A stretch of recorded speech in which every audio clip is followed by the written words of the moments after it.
Seja bem-vinda, bem-vindo ao canal Angeline. O tema de hoje é a partilha do pão. Quem conversa conosco é o Frei Beto. Ele é atualmente assessor especial do governo de Cuba e da FAO para tratar da alimentação e da educação nutricional.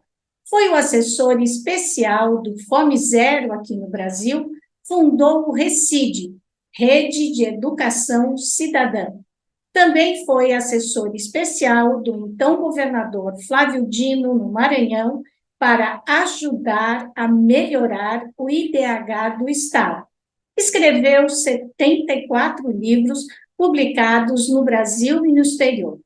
Fez jornalismo, antropologia, filosofia e teologia.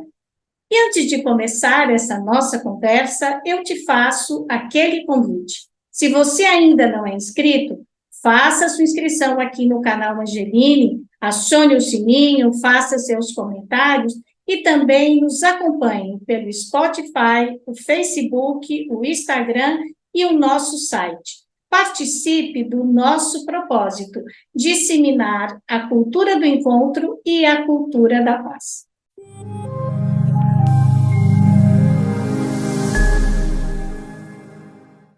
Frei Beto, é uma honra recebê-lo aqui no canal Angeline. Muito obrigada por ter aceitado o nosso convite. Obrigado a vocês pelo convite, por essa oportunidade de diálogo. Então, olha, o Frei Beto está aqui hoje para conversar conosco sobre uma passagem do Evangelho que eu considero maravilhosa, que é o milagre do pão e do peixe. Frei Beto, eu trabalhei como voluntária na Diocese de Juazeiro da Bahia em 1980 e fui a um povoado chamado Genipapinho, no interior de Campo Alegre de Lourdes. Eu fiz o censo daquele povoado, teve uma chuva, deu uma melancia enorme na roça do Adrião, dessas que a gente conhece, e ele decidiu que queria repartir para todas as pessoas conhecerem a melancia vermelha, e não cor-de-rosa, como era do Nordeste. E aí a gente se reunia todos os domingos, embaixo de um pé de umbuzeiro, e quando nós fomos repartir em 272 pedaços a melancia, nós refletimos sobre o pão e o peixe. Esse foi um grande marco na minha vida, porque eu sempre penso, tem para todo mundo, basta saber dividir. O senhor, que é uma pessoa que fez praticamente o Fome Zero no Brasil, que é assessor da FAO, que é assessor de Cuba sobre a questão nutricional, eu gostaria muito que o senhor falasse para a gente, como frade, sobre essa passagem do Evangelho. Bem, primeiro eu queria agradecer por esse belo exemplo aí do Nordeste, né? E isso está provado. Quanto mais pobre as pessoas, mais senso de partilha elas têm.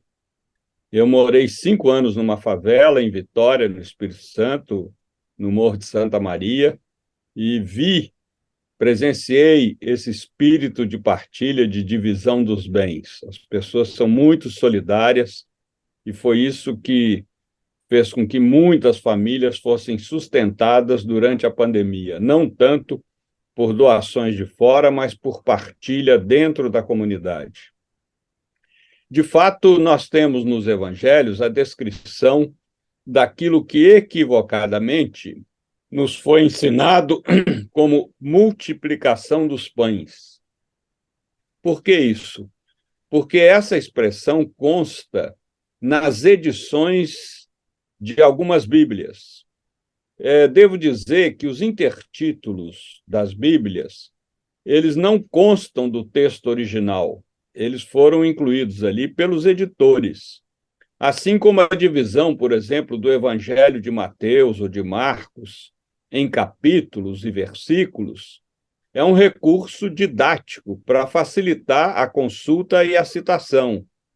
Em vez de eu falar toda a frase ou reproduzir toda a frase, principalmente nos escritos antigos, em que não havia as facilidades que hoje o computador apresenta, Então, a gente citava apenas Marcos, capítulo 2, versículo 4, ou João, capítulo 10, versículo 10, e por aí vai. Ora, nesse episódio dos pães e dos peixes, qual é o relato do Evangelho? O relato do Evangelho é de que Jesus estava ali à beira do lago de Genezaré, que fica na Galileia. Eu estive lá em 1997, Cris. Tive, inclusive, a alegria de me rebatizar, apesar de um certo frio que fazia. Fiz questão, já fui preparado, levei meu calção, troquei no carro e fui rebatizado naquele lago. Falei, não é possível, esse lugar onde Jesus entrou na água, andou sobre a água, pescou tanto com seus amigos, eu tenho que entrar. E fui lá nadar. Portanto, ali naquele. Jesus estava com a multidão e ele se afastou um pouco para poder descansar, mas o povo, fascinado pelo fato dele ser uma pessoa dotada de poderes extraordinários, né? Como a gente conheceu até pessoas também que têm dons extraordinários, não só Jesus, por presença de Deus entre nós, mas também existem pessoas humanas, né, que têm dons extraordinários. E Jesus tinha esses dons, inclusive o dom da cura. Então as pessoas foram atrás dele. E como ia já o dia se declinava, os discípulos então propuseram a ele despedir o povo. E a frase literalmente é essa: despede esse povo para que possam ir aos povoados vizinhos comprar o que comer. E Jesus reage, dizendo: não, vocês deem ao povo o que comer. E os discípulos ficam constrangidos. Como? Nós vamos gastar todo o dinheiro da nossa caixa comum para alimentar essas pessoas, né? E um evangelista disse que eram 5.000 pessoas, outro disse que eram 4.000 pessoas, enfim, era muita gente. Acho até que esses dados aí são exagerados, é para mostrar o poder de Jesus, para mostrar o prestígio popular que ele tinha, né? Mas vamos supor que houvesse ali 500 pessoas, não importa, era muita gente atrás dele. E realmente, observando em detalhes, a gente percebe que no diálogo entre Jesus e os discípulos havia uma diferença de verbos. Os discípulos perguntaram a Jesus, quando ele falou, deem de comer, os discípulos perguntaram empregando o verbo comprar. E Jesus utilizou o verbo dar. Ora, eu faço essa analogia. O Brasil pode não ter recursos financeiros suficientes para acabar imediatamente com a fome e com a insegurança alimentar, mas tem alimentos suficientes para acabar imediatamente com a fome e com a insegurança alimentar. O Brasil é um dos 5 maiores produtores de alimentos do mundo. E devo dizer que hoje, né, segundo dados da FAO, o mundo tem quase 1 bilhão de pessoas em fome crônica, o que é um horror, porque a alimentação é o direito humano número 1. E, no entanto, os dados apontam que o planeta produz alimentos para 12 bilhões de pessoas, e nós somos 8. Ou seja, sobra alimento. Mas, no entanto, quase 1 bilhão de pessoas têm fome. Por quê? Porque não falta comida, falta justiça, falta partilha. Então, Jesus pergunta a eles, eu não estou Jesus diz a eles, eu não estou perguntando quanto vocês têm de dinheiro, eu estou perguntando quanto vocês têm de bens. E eles foram ver e verificaram que havia 5 pães e 2 peixes. Então, o relato continua dizendo que Jesus, então, abençoou os pães e os peixes, pediu que o povo se organizasse em grupos de 150. Esse detalhe está precisado no relato evangélico. Eu costumo brincar que Jesus tinha lido Paulo Freire, né? E que, então, organizou o povo para resolver o seu problema. Só o povo organizado consegue se mobilizar. Na verdade, é Paulo Freire que leu Jesus, né? Não tenho a menor dúvida, porque Jesus era um inato educador popular. Mas o fato é que Jesus mandou o povo se organizar em grupos de 150, onde foram distribuídos os pães e os peixes, e diz o Evangelho que todos comeram, ficaram satisfeitos e ainda restaram 12 cestos cheios de pedaços de pão e de peixes. Ora, acontece que na Bíblia, toda a Bíblia, né, na cultura hebraica, há todos os números têm um significado, são simbólicos. E hoje, na nossa cultura, isso não é tão forte, exceto nesse exemplo que eu vou dar. O 8 deitado, né? O 8 deitado, na nossa aritmética ou matemática, significa infinito. Então, não é necessário, num exercício matemático, escrever a palavra infinito, basta desenhar o 8 deitado. Ora, se uma pessoa descrevesse a vinda dos papas ao Brasil e numa carta, e essa carta fosse encontrada daqui a 500 mil anos, nos escombros do Rio, ou de São Paulo, ou de Belo Horizonte, por onde os papas andaram, um pesquisador sobre visitas papais poderia dizer: veja, descobri um documento da época que mostra que as visitas papais foram rotundo fracasso, porque, segundo alguém que escreveu essa carta na época, haviam apenas 8 pessoas que tinham uma caligrafia ruim, e o 8 parece aí meio deitado, mas olha aqui que está apontado que havia, naquela praça ou naquela igreja, apenas 8 pessoas. Na verdade, o que a pessoa escreveu é que havia um número infinito de pessoas, não se podia contar tanta gente que se reuniu na celebração papal. Portanto, na Bíblia, o número 7 significa infinito, equivale ao nosso 8 deitado. Tanto que as genealogias de Jesus são múltiplos de 7, né? São 14 gerações. Os nossos pecados serão perdoados não apenas 7, mas 70 vezes 7, para significar que a misericórdia de Deus é infinita, e por aí vai. Portanto, havia muitos pães e muitos peixes, porque 5 pães e 2 peixes dá 7. E Jesus levou a essas pessoas que estavam ali com aqueles alimentos a fazer a partilha. Alguém poderia dizer: então, Frei Beto, você nega a multiplicação dos pães? Eu digo: não, eu nego a mágica. Jesus não era mágico. O que é mágica? É você pegar 5 pães e 2 peixes, colocar um lenço por cima, atenção, abracadabra, tira o lenço, de um lado uma padaria, de outro lado uma peixaria, façam fila e venham comer. Jesus não era mágico, ou seja, em nenhum dos milagres de Jesus, nos 4 evangelhos, há adição material. O que é adição material? Exemplo: um homem que não tinha o braço direito se aproximou de Jesus pedindo que lhe desse um novo membro.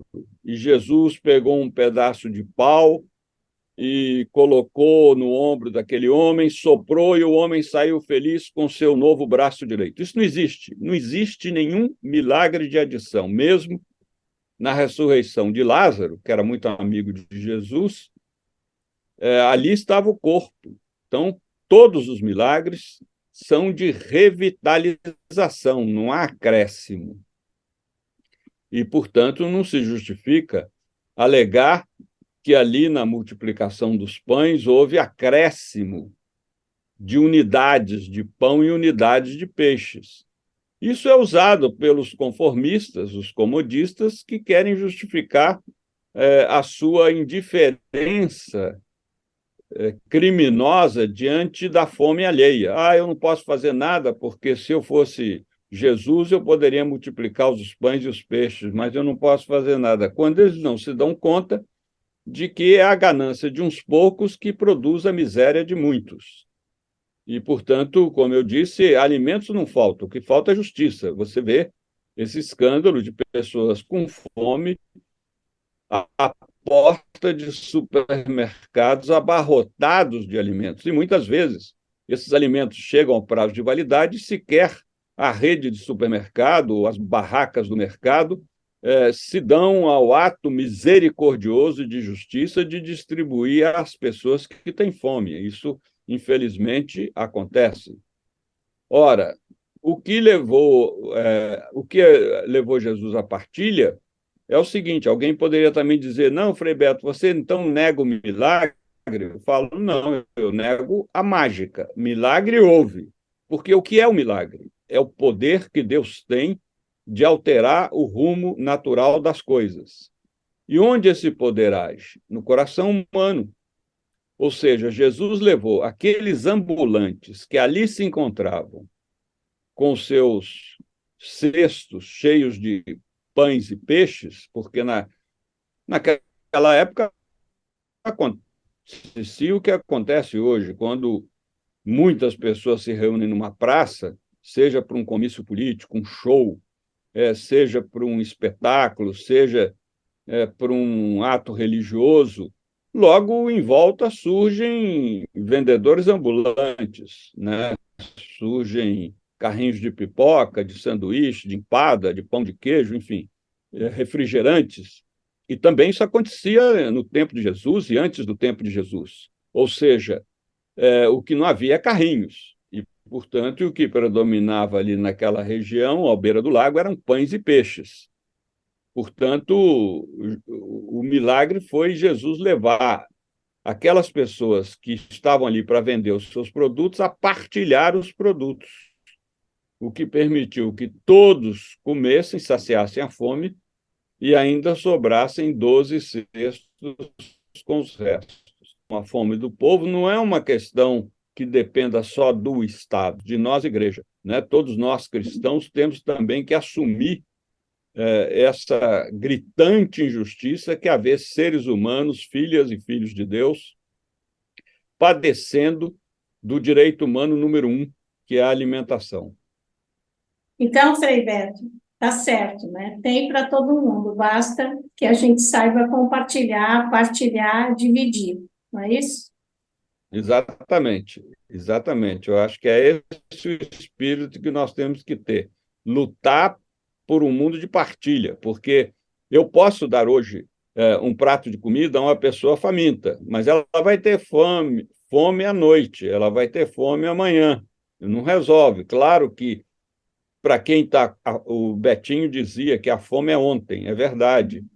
É claro que isso é importante, mas não é a solução. A solução é criar uma sociedade onde não haja famintos, onde não haja pessoas excluídas dos direitos humanos. E hoje, Frei Beto, há esse grande problema, né? Pessoas que passam fome na insegurança alimentar e pessoas que estão obesas e que também não estão bem nutridas. Não é? É uma coisa É que verdade, ocorre hoje no mundo todo, não é? é verdade. Inclusive, segundo a FAO, o número de obesos mórbidos é muito superior ao número de famintos. Como eu disse, são cerca de 900 milhões de famintos, quase 1 bilhão, mas são 2 bilhões e 300 milhões de obesos.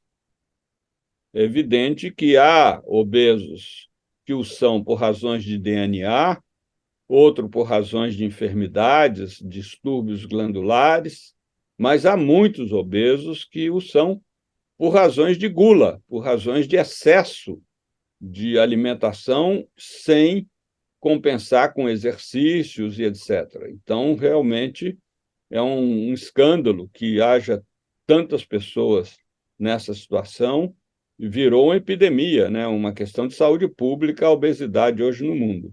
O Brasil, o dado que se tem é que 60% da população se encontram acima do peso. Isso é muito preocupante, porque significa um grande custo com a saúde pública através do SUS mortes precoces, enfim, uma série de problemas que advêm dessa obesidade. E, Frei Beto, como o senhor vê a solução para isso? O senhor acha que tem que unir as religiões, as igrejas e o poder público? O senhor acha que precisa ter um pacote? É isso? Eu acho, Cris, que é muito importante começar lá na escola, sabe? Lá no ensino infantil, lá na creche, começar ali. Um trabalho de educação nutricional. E esse trabalho de educação nutricional consiste desde nos ensinar a comer, porque nós não sabemos para que servem os dentes, a não ser o fato de embelezar a boca, porque é ruim ficar sem dentes, mas também não sabemos para que serve a saliva, por que o alimento percorre tantos canais no nosso organismo, né? Passa pela laringe, pela traqueia, pelo estômago e por 2 intestinos. Não temos a menor ideia. Como não temos ideia dos nutrientes contidos nos alimentos que ingerimos. Nós comemos pelo sabor, pelo odor do alimento e pelo aspecto, né? A visão. São esses os 3 sentidos que atuam na nossa alimentação. E sem noção dos nutrientes que aquele alimenta e na escola. Esse trabalho de ensinar o que é alimentação, por que mastigar bem o alimento é importante. O Gandhi dizia isso: eu bebo os líquidos como se fossem sólidos e como sólidos como se fossem líquidos, ou seja, fazia com que o alimento demorasse muito na salivação, o que ajuda muito a digestão do alimento e evita a obesidade e os problemas decorrentes dela. E, portanto, também deveríamos ter uma educação que nos abrisse às pessoas que não têm alimentos. Então, é muito importante.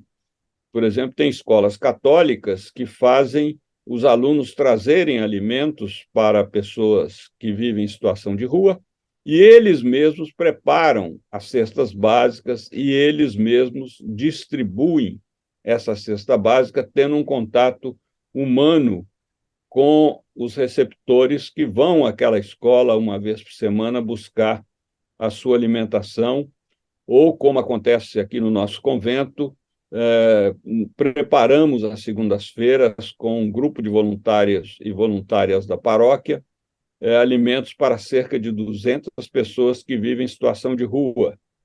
Então, essas pessoas têm condições de higienização, têm uma mesa, cadeira, enfim, uma coisa bem civilizada.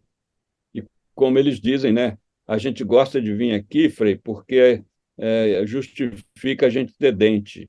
Muitos de nós não têm dentes porque quem vai de madrugada na rua dar comida para a gente acha que a gente só toma sopa, que não precisa gastar o dente. Então, a gente acaba ficando sem dente. É uma brincadeira, uma piada, mas que mostra que ali eles ficam satisfeitos porque tem o que eles chamam de sustância, né? Tem arroz, feijão, carne, macarrão, legumes, verduras, etc.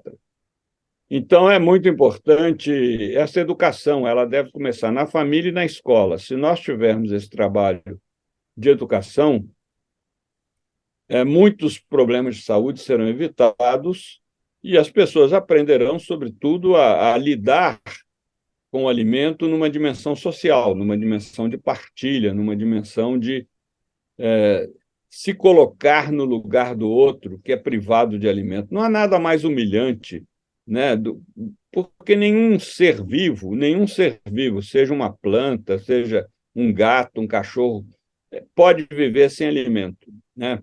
Essa planta que você tem atrás de você, ela precisa ser regada, esse é o alimento dela, ela precisa de luz do sol, esse é o alimento.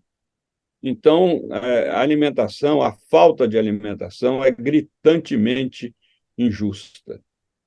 E também, Frederico, eu penso que se, por exemplo, as crianças elas passassem a cozinhar um pouco com os pais, pode ser um sábado, um domingo, enfim, em casa, elas também passariam a comer o que se chama hoje comida de verdade, ter o prazer de ter cozinhado, né? De ter visto como é que faz a comida e o prazer de comer o próprio alimento, em vez de comer o que a gente chama aí de tanta porcaria, né? Com muito sódio, açúcar, gordura, não é? Exatamente, Cris. Olha, você me dá com essa pergunta, com essa observação pertinente sua, a oportunidade de fazer aqui uma publicidadezinha. Uhum. Eu escrevi com a minha mãe 2 livros para crianças sobre alimentação. Um se chama Fogãozinho e outro se chama Saborosa Viagem pelo Brasil. Os 2 são da editora Mercúrio, e quem tiver interessado é só entrar na minha livraria virtual, que é também o meu site, que é freibeto.org, Beto com 2 T's, né? E tudo junto, freibeto.org. Então, e aí a pessoa pode comprar o livro mais barato e recebê-lo pelo correio. Nesses livros, eu fiz as histórias da minha mãe, as receitas. Minha mãe era uma culinarista, ela escreveu 6 importantes livros de culinária, inclusive um clássico, que é uma pesquisa de 300 anos da cozinha mineira, que é um livro da editora Voz, intitulado Fogão de Lenha. E, portanto, nesses livros, a gente justamente desenvolve essa questão da criança, desde cedo, aprender a lidar com os alimentos. Inclusive, no fogãozinho, todas as receitas é para que a criança se exercite na culinária sem usar faca e fogo. E isso já vai desenvolvendo nela o gosto, não só pelo alimento, mas pelo sentido de partilha, porque como as histórias induzem a esse sentido de partilha, isso é muito importante. E uma coisa curiosa, hoje há experimentos científicos, tanto com bebês quanto com macacos, demonstrando que se você dá um alimento é, para 2 macacos, exemplo, ou 2 bebês, e depois priva um deles do alimento, só dá para o número 1, não dá para o número 2, o número 1, antes de se alimentar, procura partilhar com o número 2 que ficou privado. Quer dizer, ao contrário do que o Darwin dizia, influenciado pelo elitismo e segregacionismo imperante no Reino Unido na época dele, na coroa britânica, né, que era um país, né, imperial, imperialista, etc., de segregação, as pessoas são naturalmente solidárias e não egoístas. Esses experimentos são muito interessantes e hoje constam de vários estudos científicos já publicados em livros. Então, porque às vezes eu fico pensando, porque, né, o senhor é antropólogo, jornalista, fez teologia, filosofia, uma pessoa que, claro, tem um conhecimento vasto, né? Mas eu fico aqui pensando o que Jesus pensaria depois de todo o conhecimento que a gente já tem e que quem ainda não conhece pode obter, como é, o que ele pensaria dessa falta da partilha, sabe? Porque é como o meio ambiente, ou você tem para todo mundo, ou você não tem para ninguém, né? Que felicidade é essa que a gente come, ou fica até obeso, fala em fazer regime, e sabe que tem gente passando fome e não partilha. Só não acha que a essência do cristianismo, ela está um pouco de lado? Completamente, Cris, porque, na verdade, não é o que Jesus pensaria, é o que Jesus pensava, porque já na época dele havia fome ali na Palestina do século I. Era uma região dominada pelo Império Romano e havia muita exploração dos camponeses, e essa exploração fazia com que muitas famílias passassem fome. Os evangelhos retratam isso quando falam quando descrevem as parábolas, né? As parábolas são pequenas histórias tiradas da vida cotidiana para ilustrar ensinamentos. Então, fala do senhor, dono de terras, que mandou seus servos ir à praça contratar as pessoas sem trabalho, ou seja, havia ali o que a gente chama hoje de boias frias, pessoas que foram contratadas, umas para trabalhar na primeira hora, outras 2 horas, outras o dia todo, e depois receberam diferentes salários. Enfim, esses ensinamentos retratam as condições sociais, econômicas, políticas da Palestina no século I. E toda a proposta de Jesus foi justamente construir uma sociedade de justiça e de paz. É um equívoco pensar que Jesus veio fundar uma religião, o cristianismo, ou fundar uma igreja, a cristã. Não, Jesus veio reinventar a proposta de Deus para a humanidade, que é viver numa sociedade de justiça e de paz. E ele usava uma expressão para simbolizar essa proposta que era reino de Deus. Diante do reino de César, anunciar um reino de Deus foi considerada sedição, alta subversão, e por isso ele foi condenado à morte pelos romanos, porque ousou negar o reino de César, apresentando uma outra proposta de sociedade consubstanciada nessa expressão reino de Deus, que, infelizmente, a tradição cristã colocou do outro lado da vida. Não, ela culmina lá, mas começa aqui. Tanto que no Pai Nosso, a nossa oração não é leve-nos ao vosso reino, é justamente o inverso.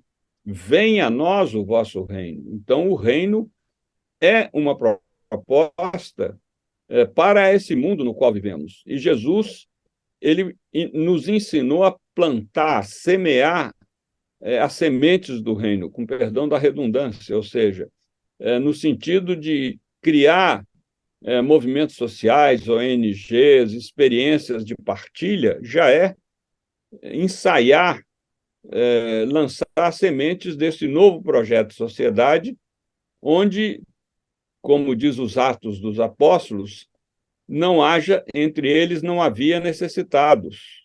Né? Inclusive, os Atos dos Apóstolos dizem mais, que os primeiros cristãos que tinham posses vendiam seus bens, depositavam o dinheiro aos pés dos apóstolos para que todos tivessem condições dignas de vida. Então, nós precisamos realmente mexer nas estruturas da sociedade que vivemos para que se reduzam drasticamente as desigualdades e haja justiça, porque sem isso a humanidade não terá futuro. Frei Beto, agora eu gostaria de conversar com o senhor sobre essa situação da família. Quando a gente fala, a minha família está com Deus, Jesus está no nosso coração, o exemplo de Maria, né, que também partilhava com Jesus, que seguia Jesus, mas que também tinha um papel importantíssimo na vida de Jesus, na divulgação do Evangelho, junto com Maria Madalena, junto com as mulheres que ajudavam no financiamento da proposta de Jesus, não é? Ou do propósito, como se diz hoje. Então, eu gostaria que o senhor me dissesse como que o senhor vê Jesus nesse país que é considerado cristão, como ele atua dentro das famílias, ou como que as famílias recebem Jesus dentro de suas casas? Olha, eu acho que depende da maneira que a pessoa desenha na sua mente e no seu coração a imagem de Jesus. Nós temos que olhar para os textos evangélicos. Eles são os únicos documentos que nos retratam quem foi Jesus de fato. Mas há muitas visões ou imagens de Jesus inteiramente deturpadas, a começar daquela que eu recebi na catequese, você deve ter recebido também, de um Jesus loirinho, de olhos azuis, que não tem nada a ver com o palestino de hoje ou do século I, que são pessoas morenas e que não têm esse visual europeu de pele branquinha e olhos claros, etc. Então, é preciso... E depois nós temos aí um Jesus é muito adulterado pela própria igreja. Um Jesus que a igreja só nega dados importantes sobre a vida de Jesus, porque é utilizado o nome de Deus para aplacar conflitos, justificar ou naturalizar desigualdades, até a submissão da mulher, dizendo que não, Maria era muito submissa a José, etc., para justificar a misoginia, justificar o machismo, o patriarcalismo e por aí vai. Quando a gente abre o Evangelho, o que a gente vê? Primeiro, a gente vê Jesus nascendo numa situação muito conflitiva, muito conflitiva. Primeiro, que a mãe dele era noiva de José, não estava casada. Maria era uma camponesa que vivia na cidade de Nazaré, e José, o noivo dela, trabalhava na construção civil, trabalhou em Séforis, que ficava perto de Nazaré, fica perto de Nazaré, era a capital da Galiléia, que mais tarde foi transferida para Tiberíades. Tiberíades, como Brasília, foi uma cidade artificialmente construída para ser capital. E tem esse nome, Tiberíades, ou tinha, né, porque hoje restam apenas as ruínas, em homenagem ao imperador Tibério César, que foi o imperador que governou o Império Romano desde que Jesus nasceu até depois que Jesus ressuscitou. Né? Teve um dos mais longos reinados no Império Romano. E então Herodes Antipas, que era o governador, construiu a nova capital e possivelmente José, acompanhado do seu filho adolescente Jesus, ali trabalhou. Isso é uma ilação feita por muitos estudiosos da Bíblia por um detalhe: Jesus nunca pisa em Tiberíades, embora quando se estuda as viagens, se a gente vê um mapa das viagens dele, com muita frequência ele está próximo a Tiberíades. Inclusive, quando ele deixou a sua casa em Nazaré, ele foi viver na casa de Pedro, em Cafarnaum. Cafarnaum é colada em Tiberíades. E, no entanto, ele nunca entra em Tiberíades. Então, se supõe que ele tinha absoluta rejeição à suntuosidade daquela cidade onde deveria ter trabalhado como ajudante de obras do seu pai. Ora, Jesus nasce numa situação conflitiva, por quê? Porque José não estava casado com Maria, como eu disse, e Maria aparece grávida. Então, é claro, a suspeita de que ele foi traído, porque ela estava prometida em casamento, né? Que era um hábito judaico, havia um período de promessa antes das bodas, como o noivado aqui na nossa tradição brasileira, ocidental. E, portanto, ela aparece grávida e ele só tem duas soluções: ou denunciá-la como adúltera, e ela não teria nenhum tipo de defesa naquela sociedade patriarcal, bastaria a palavra dele para ela morrer apedrejada. Assim eram punidas as adúlteras. Ou abandoná-la. Foi o que ele decidiu fazer, abandoná-la porque a amava. Então não queria que ela fosse sacrificada, assassinada, enfim, condenada à morte. Mas o Evangelho diz que o anjo, né? O anjo significa a luz de Deus, a voz de Deus, enfim, apareceu a ele e disse: não, ela essa criança é filha do Espírito Santo, né? Então a Maria já dá à luz numa situação no mínimo constrangedora, porque não tendo José ainda coabitado com ela, ela aparece grávida e dá à luz a uma criança. Então você imagina isso no contexto de uma pequena aldeia que não tinha mais de 400 habitantes, no século I, na Palestina. Ora, diz o Evangelho que houve o recenseamento decretado pelo Império Romano e José, e cada um, né, dos habitantes tinha que se inscrever na sua cidade de origem. A de José era Belém. Faço um parênteses. Embora os evangelhos, que não têm caráter histórico nem jornalístico, o de Lucas e o de Mateus, coloquem Jesus nascendo em Belém, Jesus nasceu em Nazaré.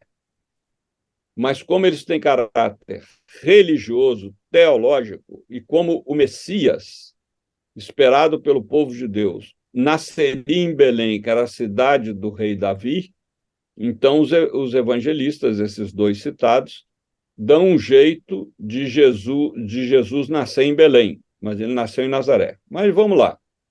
De qualquer maneira, o evangelho diz que José, Maria e Jesus subiram de Nazaré a Belém, para que José se inscrevesse no recenseamento. E diz mais, que ao chegar em Belém, José foi recusado por seus familiares até abrigo na casa deles. E por quê? Porque, evidente, ele estava com uma mulher, com um bebê, e não tinha tido casamento. Um judeu jamais, naquela época, ainda hoje também, se une sem uma grande festa de casamento, né? Como a gente vê as bodas de Caná, onde Jesus fez o seu primeiro milagre, e como o casamento na roça, na minha infância, durava 2, 3 dias para compensar as viagens, né? As pessoas não iam ali como hoje, casamento na cidade, ali em 2 horas está tudo terminado. Não, as pessoas dormiam no lugar do casamento e continuavam a festa no dia seguinte. Então, não houve nenhuma notícia do casamento, então José foi rejeitado pela própria família. E com isso, você já tem aí, primeiro, Jesus identificado como filha de uma adúltera. Segundo, Jesus identificado como um refugiado. Ele sai lá de Nazaré para Belém. Terceiro, Jesus identificado com um sem-teto. Então, José e Maria entram num curral que a gente embeleza na festa de Natal, chama de presépio, é um coxo, onde os animais comem, de uma propriedade alheia, né? Não sei, possivelmente o proprietário não tenha ficado satisfeito com aquela ocupação que ele chamaria de invasão, mas o capataz dele deve ter dito: olha, a mulher está grávida, está buchuda, então, não, tudo bem. Aí Maria dá à luz a Jesus num pasto, num coxo, e o rei Herodes, imitando lá o faraó, na época de Moisés, manda assassinar todas as crianças com menos de 2 anos, com receio de que o tal esperado Messias dos judeus viesse ameaçar o poder dele. Então, Jesus aí se identifica com os refugiados. Ele vai para o Egito, a família vai para o Egito e fica lá até a morte do rei Herodes. Então, é toda uma situação conflitiva. E depois Jesus, quando termina a formação dele, aí por volta dos 30, 30 e poucos anos, ele deixa a família e vai assumir a sua militância, a sua missão, que eu descrevo nesse livro recente que eu lancei, Jesus Militante, o Evangelho e a Proposta Política do Reino de Deus, editado pela Vozes. Repito, para quem estiver interessado, é só buscá-lo no meu site, livraria virtual, freibeto.org, Beto com 2 T's. Então, ele vai viver com seu grupo de discípulos, né, com aquele movimento do Nazareno que ele mesmo funda para semear a proposta do reino de Deus dentro do reino de César. Então, Jesus não tinha uma vida familiar que a gente poderia dizer assim: olha, isso é tranquilo, isso é em paz, isso é exemplar. Exemplar no sentido de alguém que, inclusive, colocou a família em segundo lugar em função da causa que ele abraçou, que era a causa do reino de Deus, né? Não era um conformista, pelo contrário, tanto que a família, e isso o Evangelho de Marcos traduz muito bem, achou que ele tinha ficado louco, né? A família, quando ele está em Cafarnaum e cura o paralítico, mandam buscar a família dele em Nazaré, que fica perto de Cafarnaum, e chega lá Maria e os irmãos, diz o Evangelho, os irmãos, aí tem uma polêmica entre católicos e protestantes, se irmãos, segundo os católicos, significa primos irmãos, parentes próximos, e segundo os protestantes eram irmãos mesmos, né? Maria e José teriam tido outros filhos, que, aliás, cujos nomes estão citados no Evangelho. E ainda fala das irmãs, né? Dá o nome dos homens apenas por a mentalidade patriarcal da época, mas cita as irmãs. Então, essa é uma situação que mostra que Jesus viveu os mesmos conflitos que todos nós militantes vivemos com as nossas famílias. Meu pai, durante um bom período, até eu ser preso pela ditadura militar, era um homem muito conservador e não entendia a minha militância, tentava coibi-la, não conseguiu. Eu saí de casa com 16 anos, de Belo Horizonte para o Rio, fui me entregar inteiramente à militância da Ação Católica, militância da política estudantil, e só mais tarde que ele veio entender e também, infelizmente, mudar de posição e abraçar a teologia da libertação, mas isso levou tempo. Houve muitos conflitos. Então, Jesus também viveu esses conflitos ali com a situação familiar dele. Agora, é importante a atitude de Jesus diante das mulheres. Numa sociedade profundamente patriarcal, ele valorizava muito as mulheres, e é uma injustiça da igreja não considerar Madalena, por exemplo, como apóstola de Jesus, ou aquela mulher chamada de samaritana, cujo nome nós não conhecemos, a quem ele pela primeira vez se anuncia como Messias. Foi a primeira pessoa que ele se revelou como Messias e foi a primeira pessoa que saiu anunciando que havia encontrado o Messias. Portanto, a primeira pessoa a anunciar a presença de Deus entre nós. Ela devia ser considerada também apóstola, mas Agora, o o Papa patriarcalismo Francisco, Frei Beto, ele considera Maria Madalena a apóstola, né? considera ele, mas ele não consegue ainda inserir isso oficialmente na tradição cristã, né? Como alguns teólogos, como Leonardo Boff, consideram Maria a, a quarta pessoa da, da figura de Deus. Quer dizer, Deus não seria apenas a trindade, seria um quarteto, né? O Pai, o Filho, o Espírito Santo e uma mulher que é Maria, né? E aqui, nela se incorporou o Espírito Santo. Então, enfim, espero que isso um dia venha a se tornar doutrina oficial da Igreja. Eu também. Agora, a família, quando ela fala de Jesus, que muitas vezes muitos cristãos ficam nessa falta de costumes, o que a senhora acha que falta para as famílias viverem de fato esse amor cristão?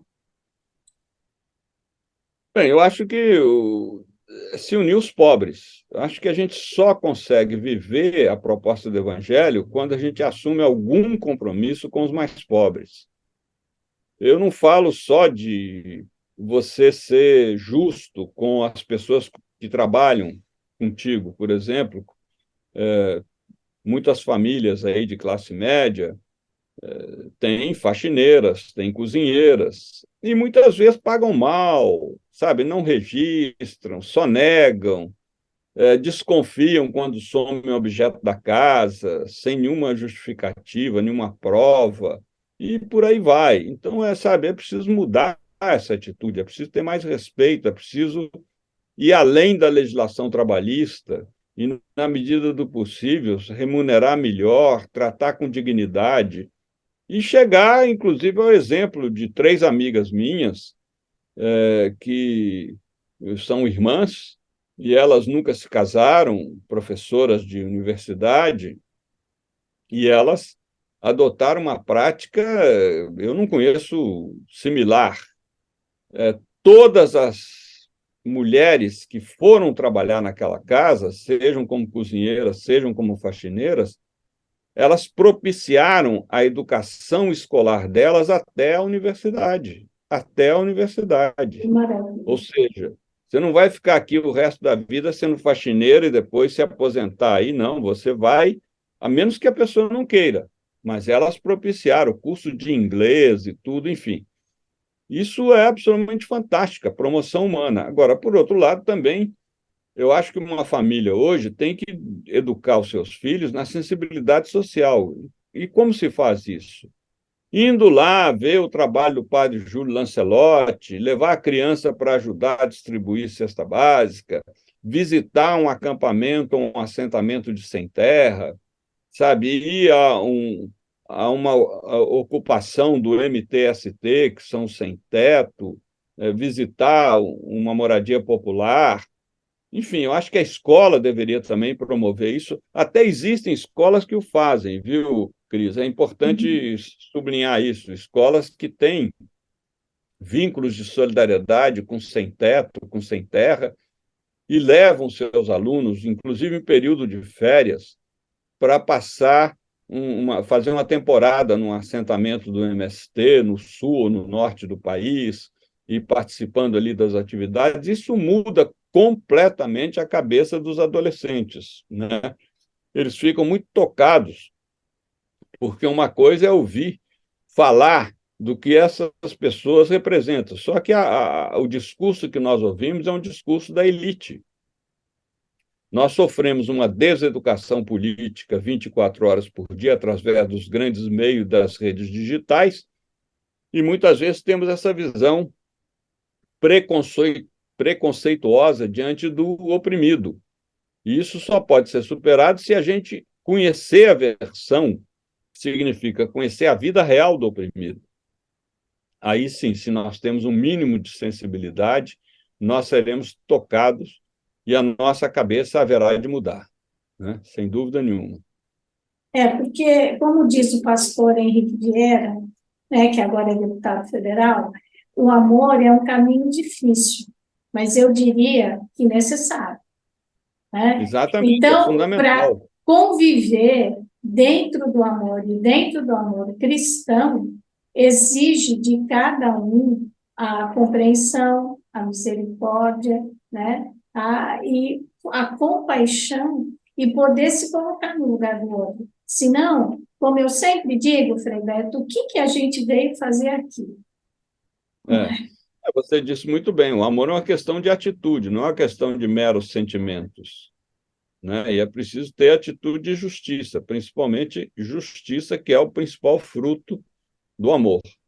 Então, é muito importante isso que você sublinhou, e que o pastor Henrique Vieira, meu grande amigo, tenho grande admiração por ele, tanto também acentua nas suas obras e nos seus sermões.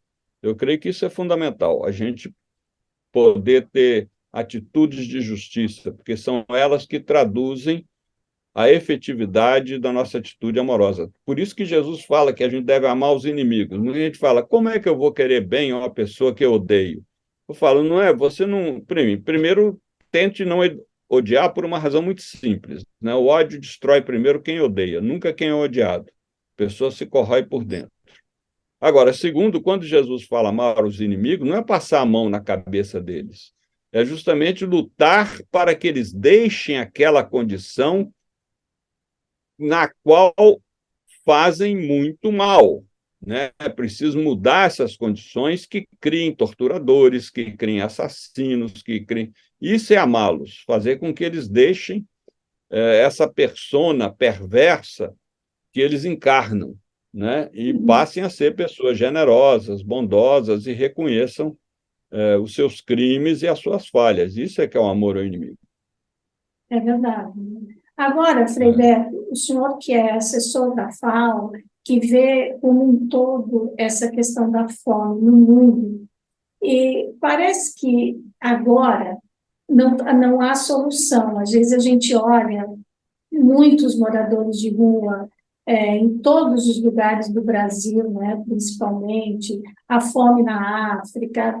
A gente olha assim, a gente diz, nossa, o mundo está perdido, só Jesus na causa, como dizem, né? Mas o senhor que está por dentro de todas essas atitudes que têm sido tomadas, como que o senhor vê um futuro próximo? Olha, eu sou uma pessoa otimista. Eu tenho até uma frase que repito com frequência: vamos guardar o pessimismo para dias melhores. Agora, eu me convenci já há muito tempo que não vou ver a colheita, mas eu faço questão de morrer semente. É preciso, para que haja colheita de uma sociedade futura de justiça e paz, é preciso que alguém semeie hoje essa sociedade, né? É preciso que alguém plante uma semente de jatobá para que lá para outra geração ele venha a frutificar, venha a se expandir, a crescer, etc. Se ninguém plantar, não haverá jatobá, não haverá um carvalho, não haverá uma árvore suntuosa. Então, mesma coisa na vida social, na vida política. Nós precisamos já começar a semear. Então, eu vejo o futuro nesse sentido. Eu não sei, eu não tenho bola de cristal, agora sei que eu quero sempre fazer a minha parte. Eu acho que é preciso cada um de nós se empenhar em plantar a semente de uma nova sociedade. Aquilo que o Papa Francisco tanto fala, uma nova economia, né, que hoje é até chamada economia de Clara e Francisco, porque ele convocou em Assis um encontro de jovens economistas sobre esse tema. Ele está buscando uma economia pós-capitalista, e nós temos que todos buscar com ele, porque esse mundo, tal qual ele hoje é hegemonizado pelo capital, não tem futuro a não ser a barbárie, a guerra, as atrocidades, né? Porque é incompreensível que num planeta tão rico, onde haja alimentos para 12 bilhões de bocas, haja tamanha fome e tamanha desigualdade, né? Nós somos 8 bilhões e pelo menos metade da população mundial ainda vive entre a miséria e a pobreza, não tem condições dignas de vida. E é um absurdo que o ser humano seja condenado a viver para suprir as suas necessidades animais, não é nem para curtir a vida, a cultura, o lazer, sabe, enfim, uma série de dons espirituais que nós temos e que deveríamos poder, ao longo da vida, aprimorá-los. Não, muitas pessoas, bilhões de pessoas, vivem em função das necessidades mais prementes, que são necessidades animais, que é comer, abrigar-se do frio, do calor, poder se locomover, enfim, e trabalhar, trabalhar, trabalhar para poder suprir essas necessidades. Isso é um escândalo, ainda mais agora que nessa sociedade capitalista há um predomínio avassalador das novas tecnologias que dispensam o trabalho humano. Então, É, realmente, são desafios muito grandes que temos pela frente. é uma luta enorme para sobreviver, não é? Exatamente. Frei Beto, olha, eu ficaria aqui horas conversando com o senhor, foi Muito uma bem, honra obrigado. enorme tê-lo recebido aqui no canal Angeline. Eu quero te perguntar se para essa nossa conversa o senhor gostaria de dizer alguma coisa que eu não te perguntei. Não, não, eu fiquei satisfeito com as questões que você levanta e, ao mesmo tempo, agradeço as pessoas que nos acompanham, estão atentas ao nosso diálogo. E é isso, não teria nada assim muito especial a dizer, não. Vamos apoiar as pautas sociais desse novo governo, vamos evitar a volta do nazifascismo no Brasil, vamos aprimorar a democracia e vamos nos comprometer com os mais pobres através dos movimentos populares. Isso é que é fundamental.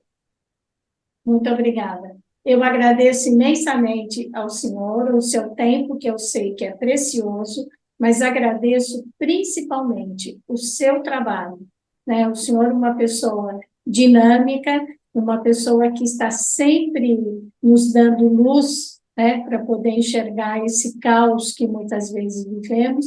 Eu te agradeço muito. E agradeço a você aqui, ou que está nos ouvindo pelo Spotify ou nos assistindo pelo YouTube. Se você considera esse conteúdo relevante, Compartilhe o vídeo, compartilhe o áudio, fale do espaço do canal Angeline para a sua família e para os seus amigos. Participe do nosso propósito, disseminar cada vez mais a cultura do encontro e a cultura da paz. Frei Beto, muito, muito obrigada.